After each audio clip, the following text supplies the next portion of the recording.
Amém, queridos. Como é bom estar aqui mais uma vez. Mariana falou sobre amigos, sobre nós estarmos com amigos e nós temos esse privilégio, pelo menos eu considero que tenho esse privilégio de congregar, de me reunir, de participar de uma comunidade cheia de amigos. Pessoas que a gente pode conversar, com quem a gente pode partilhar a vida, com quem a gente pode se abrir, pessoas em quem nós podemos confiar. E é muito bom nós participarmos de um ambiente assim. E que Deus nos ajude para nos manter assim. Para que, independente do número, da quantidade de pessoas que forem chegando, que essas pessoas sejam incluídas na nossa panela e elas vão se sentindo bem e à vontade, livres para conversar conosco e para participar daquilo que nós fazemos aqui. Então, mais uma vez, seja muito bem-vindo, muito bem-vinda. É sempre um prazer estar aqui com vocês, todas as noites. Eu quero meditar hoje, nós vamos falar sobre a Páscoa. A Páscoa é a ressurreição de Jesus. Para nós cristãos, a Páscoa é a ressurreição de Jesus. Para os judeus, a Páscoa é o Peshá, é a libertação do povo de Israel, que estava cativo no Egito, eles foram libertos. E a Páscoa marca esse momento de libertação. Mas para nós também é um tipo de libertação. A ressurreição de Jesus, ela é o símbolo da nossa libertação do pecado, por exemplo, que nós acabamos de cantar aqui. E tem outras implicações históricas, sociológicas para a nossa vida. Mas a Páscoa é sinônimo de festa, de celebração, de alegria, de libertação, de vida. Porque Jesus vive e nós podemos viver.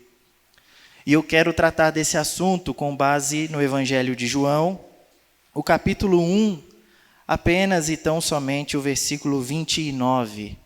João 1, 29. O texto diz assim: no dia seguinte, João, o Batista, esse João aqui não é o João autor do livro do Evangelho de João, é o João Batista.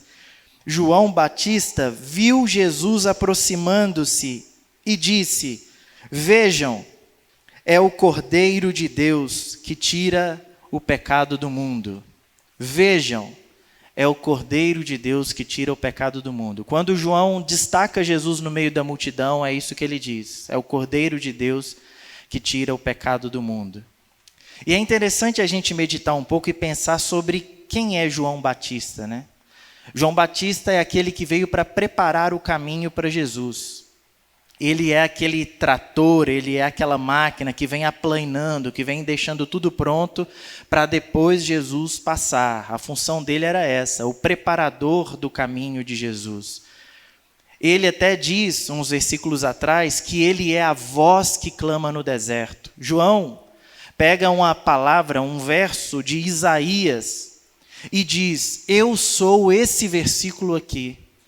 Eu sou a voz que clama do deserto. Preparem um caminho para o Senhor. Eu sou essa preparação. Se tem um versículo que me encarna, um versículo que eu represento, é esse aqui. Eu sou uma voz clamando e preparando o caminho do Senhor. É bonito isso porque João Batista, ele estava satisfeito sendo uma voz. Ele não precisava ser um rosto. Ele não precisava ser uma figura conhecida, uma grande personalidade, apesar de que era. Mas não era buscado por ele isso. Ele queria apenas ser fiel àquilo que Deus o havia levantado para fazer. Ele queria ser uma voz clamando no deserto, preparando o caminho para Jesus, e assim ele foi. E nisso, nessa preparação do caminho para Jesus e no chamado ao arrependimento, João se reunia com pessoas para batizá-las à beira do rio. E muitas pessoas iam até João para serem batizadas por João. Esse batismo de João representava o arrependimento dos pecados. João dizia: raça de víboras, dizia aos líderes religiosos, quem induziu vocês a virem até aqui? Produzam primeiro fruto de arrependimento, para depois vocês serem batizados.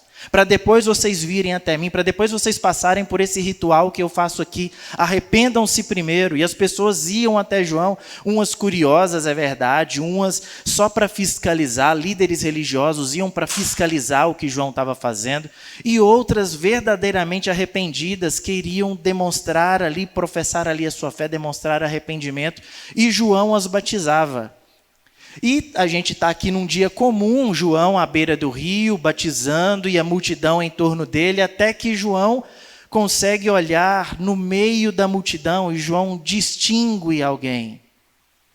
João percebe que havia uma pessoa ali que não estava por simples curiosidade. Uma das pessoas ali, um dos homens que estavam ali, não estavam para fiscalizá-lo, para ver o que ele estava fazendo. Aquele homem estava ali não porque necessitava, porque era um pecador e precisava de se arrepender. João viu um homem destacado dos demais, e João olha para esse homem, que é Jesus, e João diz algo que eu acho muito interessante, que deve ser também a nossa exclamação. João diz: vejam. No meio da multidão, no meio de tudo o que está acontecendo, João tira a atenção dele próprio. João diz às pessoas, João interrompe o rotineiro, João interrompe o que está acontecendo ali e diz: vejam, olhem para esse homem que está no nosso meio. Não fiquem distraídos com todo o resto, não se distraiam com o cenário, não se distraiam com o rio, não se distraiam com tudo o que está acontecendo aqui. Enquanto esse homem estiver aqui, olhe para ele. Ele deve ser o foco das nossas atenções agora. Olhem para ele, vejam esse homem. Vejam a importância desse homem que está aqui, vejam o privilégio que nós temos aqui agora, de ter a presença dele no nosso meio. Isso é bonito, isso é interessante, essa exclamação de João para tirar a atenção de si e apontar para Jesus, porque até hoje nós precisamos fazer isso. Que Deus nos abençoe, que nós sejamos uma comunidade de Joões, e que a nossa função, que a nossa prática, que tudo que nós fizemos, a nossa fala, seja apontando para isso. Vejam. Não olhe para nós, não olhe para mim, Vinícius, não olhe para a nossa estrutura, não olhe para a Save, não olhe para o que nós somos, olhe para Cristo. Quantas pessoas hoje estão vislumbradas com as instituições, estão vislumbradas com as denominações, estão vislumbradas com as placas denominacionais, estão vislumbradas com os seus pastores, com o status que essas pessoas possuem e o que elas têm por frequentar determinado lugar. Aonde você vai? Eu vou em tal lugar. Onde é que você está indo? Ah, tá, que bom, eu vou em tal lugar. O que tem lá na sua igreja? Ah, não, a minha igreja é uma igrejinha simples de bairro. Nossa, você precisa ver a minha, como é que é. A estrutura, como lá é legal, como lá é bom, como lá tem de tudo que a gente gosta. E nós começamos a colocar os nossos olhos nessas coisas, nesses aparatos, nós vamos colocando os nossos olhos nas estruturas religiosas. E nós começamos a colocar os nossos olhos nos grandes pastores da internet, nós começamos a brigar na internet, inclusive, defendendo esses pastores que são da nossa escolha, da nossa preferência. Quando tudo que nós precisamos fazer é dizer: vejam, é para ele que nós temos que olhar. É ele que nós temos que vislumbrar, ele é o exemplo a ser seguido, ele é a pessoa que mais importa.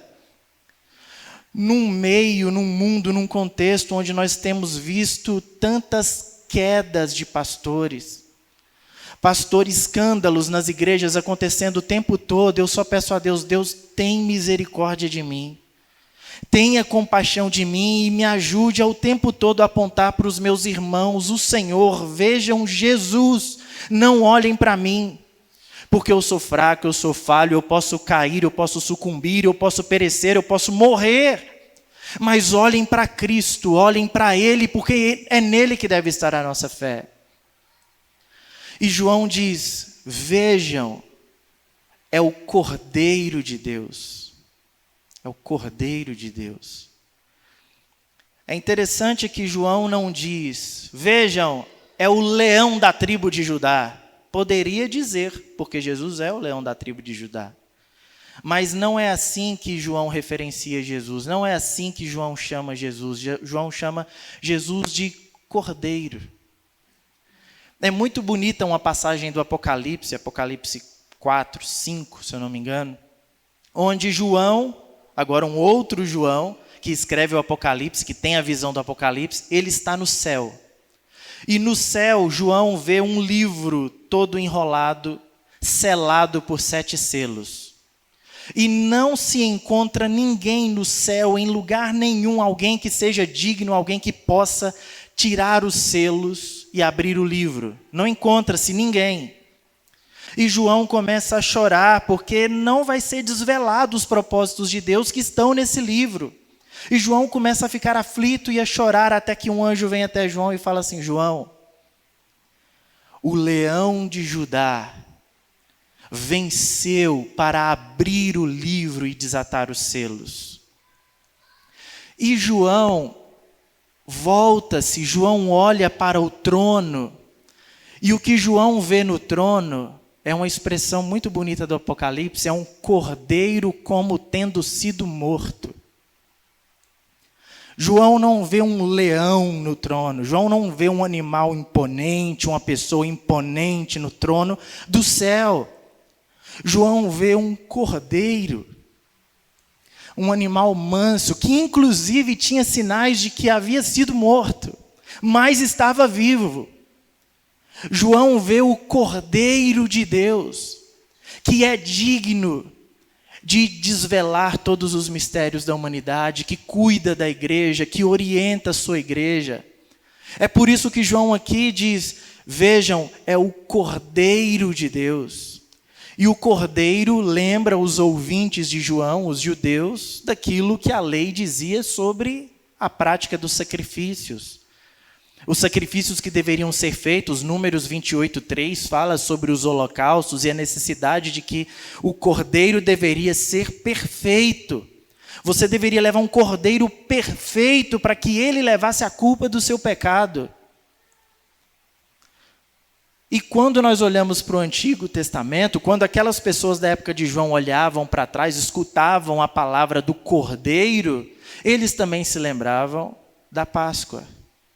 Se lembravam do cordeiro pascal, dos cordeiros que precisavam ser mortos para que o seu sangue fossem passados nos umbrais das portas. E onde houvesse o sangue do cordeiro, o anjo da morte não entraria. É o sangue da libertação, é o sangue da vida, é o sangue que trazia vida para os israelitas. E quando João diz: vejam, é o Cordeiro de Deus, provavelmente é isso que os ouvintes de João entendiam, e eles faziam esse tipo de associação. É interessante que a religião judaica, com todos os seus sacrifícios, ela não dava conta do pecado das pessoas. Porque a morte dos cordeiros, ela deveria ser recorrente. Eu mato um cordeiro hoje por causa da minha culpa, depois eu tenho que matar outro, e depois eu tenho que matar outro, e depois eu tenho que matar outro, porque eu nunca irei satisfazer a justiça de Deus com morte de cordeiro. Aquilo ali é só um símbolo. Então, cordeiros e mais cordeiros deveriam ser mortos continuamente. Sacrifícios e mais sacrifícios precisavam ser feitos para agradar, para tentar satisfazer de algum modo, para aplacar a justiça de Deus.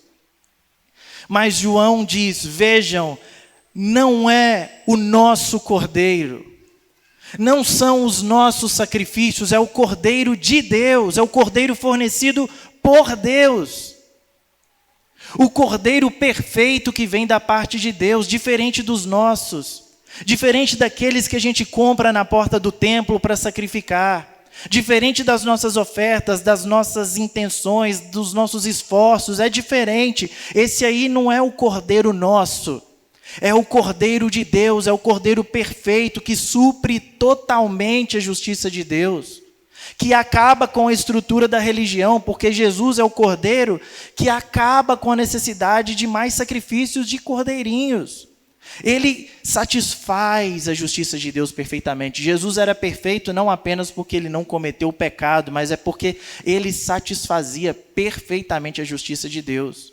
E uma vez que ele foi morto pelos nossos pecados, não há necessidade de recorrência, não há necessidade de nós agora sacrificarmos coisas.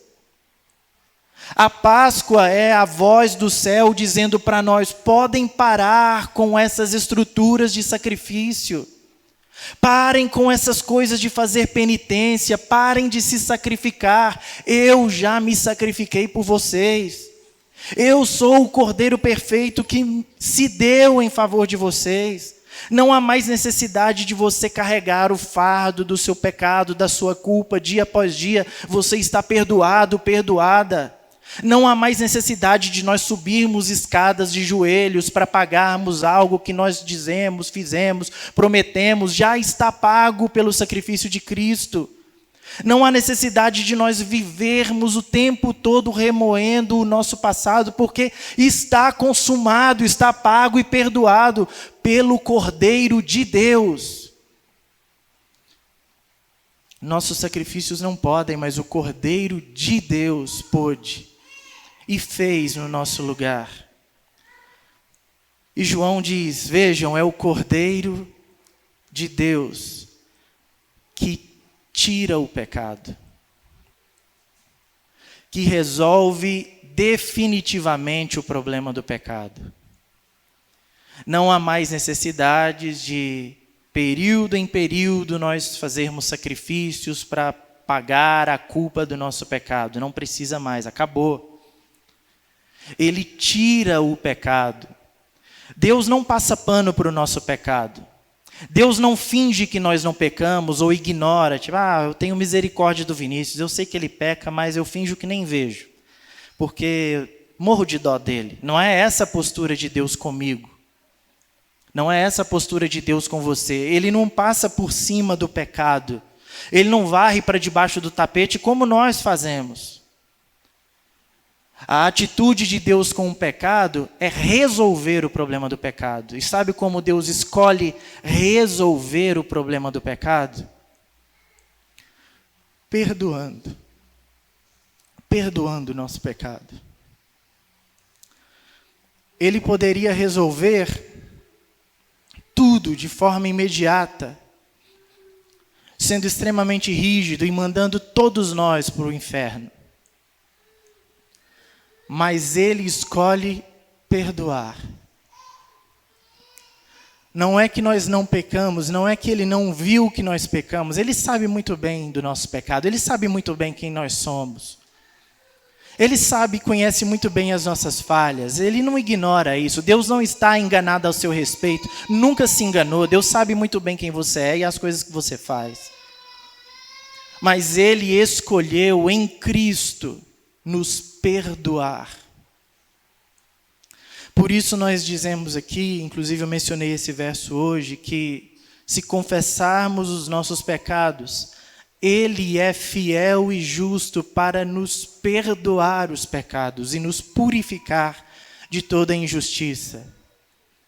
A forma como Deus resolveu o problema do pecado foi tirar o pecado. Tira o pecado, perdoa o pecado.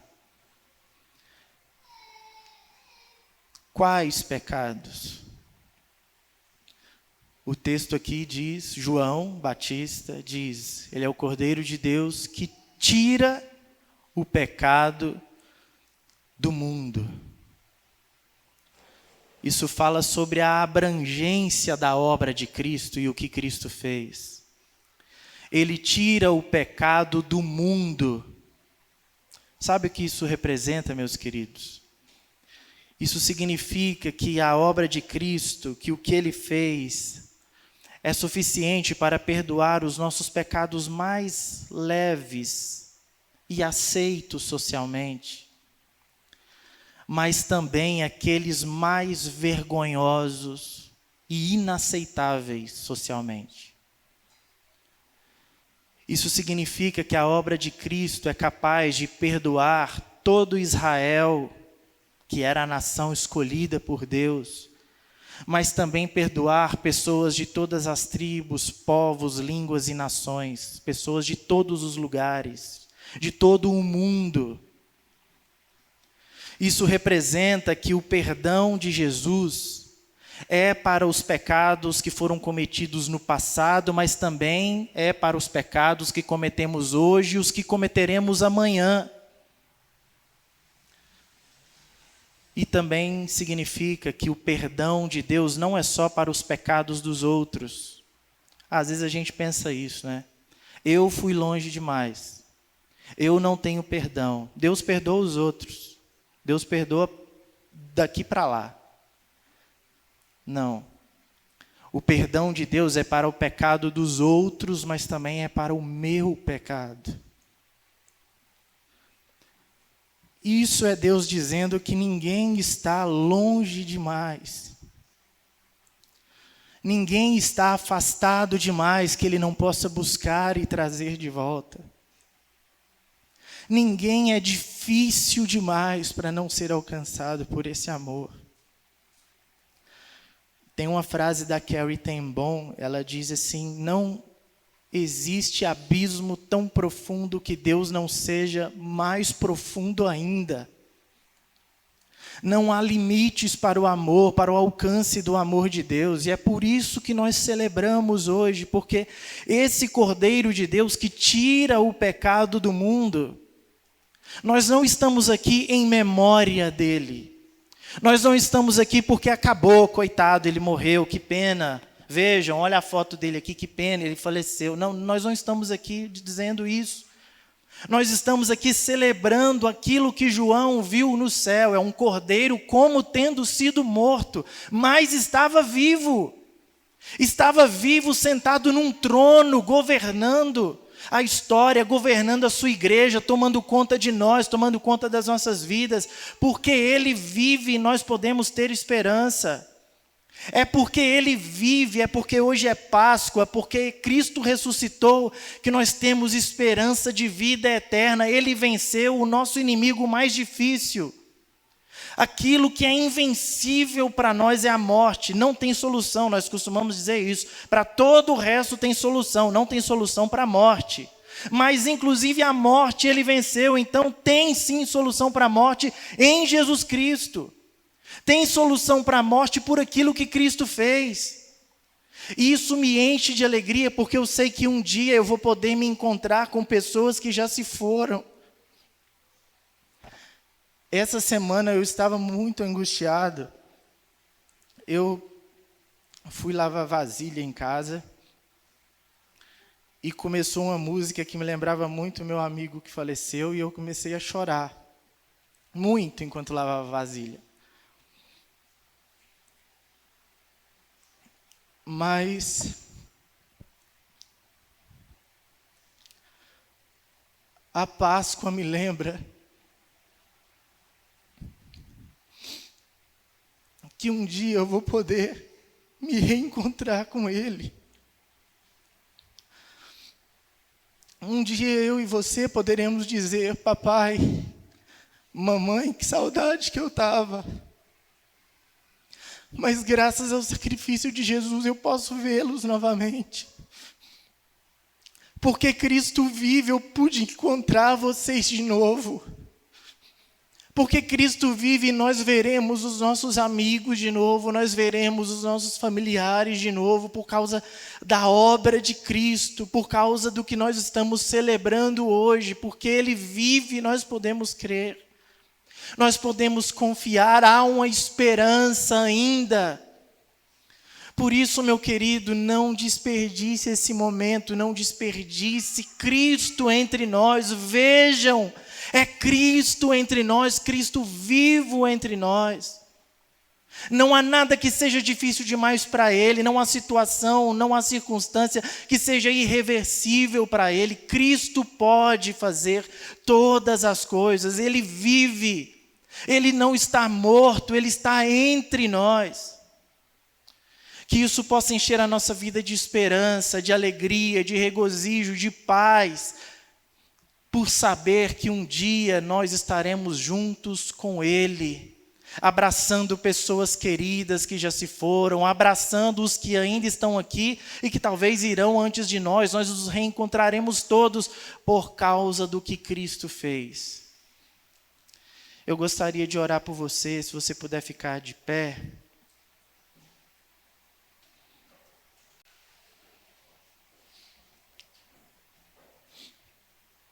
Senhor Deus, nós queremos nessa noite entregar ao Senhor tudo o que temos e somos.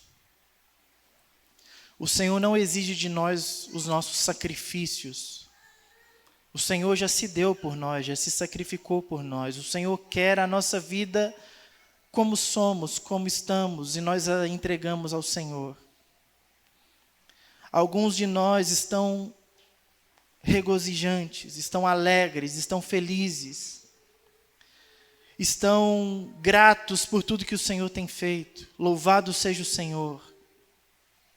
Outros estão entristecidos, feridos, e nós entregamos ao Senhor essa condição também. Entregamos os nossos sorrisos, entregamos as nossas lágrimas, entregamos a nossa dor, entregamos a nossa alegria, nós entregamos tudo a Ti, Senhor. Receba a nossa vida, Pai, e ajude-nos a colocar os nossos olhos em Ti, a fixarmos os nossos olhos em Ti, entendendo quem o Senhor é o Cordeiro de Deus, o Senhor não é o justiceiro de Deus. O Senhor não é o exterminador de Deus, o Senhor é o Cordeiro manso, humilde, que está conosco e que nos ajuda nas nossas aflições, que celebra conosco na nossa festa. Louvado seja o Senhor, nós bendizemos o Senhor, gratos porque o Senhor está aqui. Porque o Senhor morreu, mas o Senhor ressuscitou, o Senhor está vivo, o Senhor venceu a morte, e um dia nós também a venceremos por causa do que o Senhor fez. Obrigado, Jesus. Louvado seja o seu nome, que essa comunidade seja uma comunidade que o tempo todo esteja apontando para o Senhor, dizendo: vejam, é o Cordeiro de Deus que mudou a minha vida. Vejam, é o Cordeiro de Deus que fez aquilo que era improvável. Veja, é o Cordeiro de Deus que não exigiu de mim nenhum sacrifício, mas se sacrificou em meu lugar. Que nós sejamos esse lugar, esse ambiente de vida, em nome de Jesus. Abençoa as nossas vidas, Senhor. Abençoe a nossa semana e nos ajude a vivermos uma vida também ressurreta diante do Senhor. Nós não queremos viver caídos, viver abraçados com o pecado. Nós queremos viver a nova vida em Cristo, sermos a nova humanidade em Cristo, vivermos para o Senhor, em nome de Jesus. Amém. Amém.